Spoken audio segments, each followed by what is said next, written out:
So you heard it here tonight for, how can I say this? Yeah, so you heard it here tonight where council members talked about they weren't able to talk about anything except for that current charter ordinance change.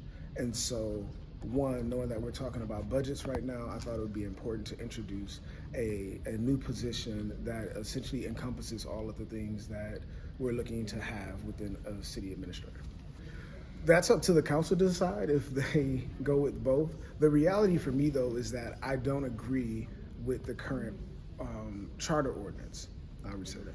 I don't agree with the current charter ordinance, and I've expressed that. And so this was my opportunity to present another option that the council could have a conversation about, and let's talk about it. So a large part of it is that overwhelmingly I've heard from the community that they want to have a mayor, and that they want the mayor to have the powers of the mayor, right? So to me, what that says is that the current piece of legislation that is put before us is not necessarily what constituents want. Do we want a city administrator? Yes. Does it have to be based off the current charter ordinance? No. And we know that there's other municipalities, both in this state and out of this state, that have done various things with the city administrator, such as not changing the ordinance, city administrators serving under the mayor and council, etc. And so I just feel like we haven't explored all of the other options. And so me bringing this forth is saying, let's talk about the options that we have. And also it costs less.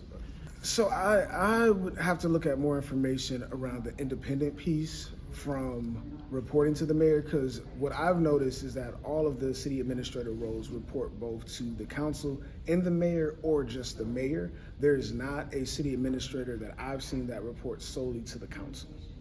So you have to look at like who's supervising and evaluating the city administrator, right? Who's going to be the day-to-day contact with the city administrator? More than likely it's going to be the mayor, not necessarily the council. So I would say that I think that we have heard a lot of public comment around the city administrator. I would prefer that we talked a lot around like educating the community on what that particular role can and will be for the city. So in the current proposal that I'm proposing for the operations director, it's about $195,384.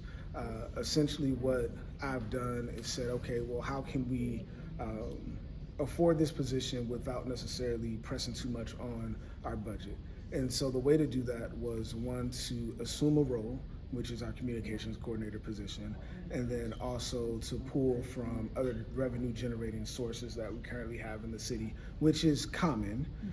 And then in addition to that, then makes a pretty short or small dent in the operating budget, so to speak. So now we're looking at, instead of $250,000, we're now looking at maybe $5,000 to $20,000.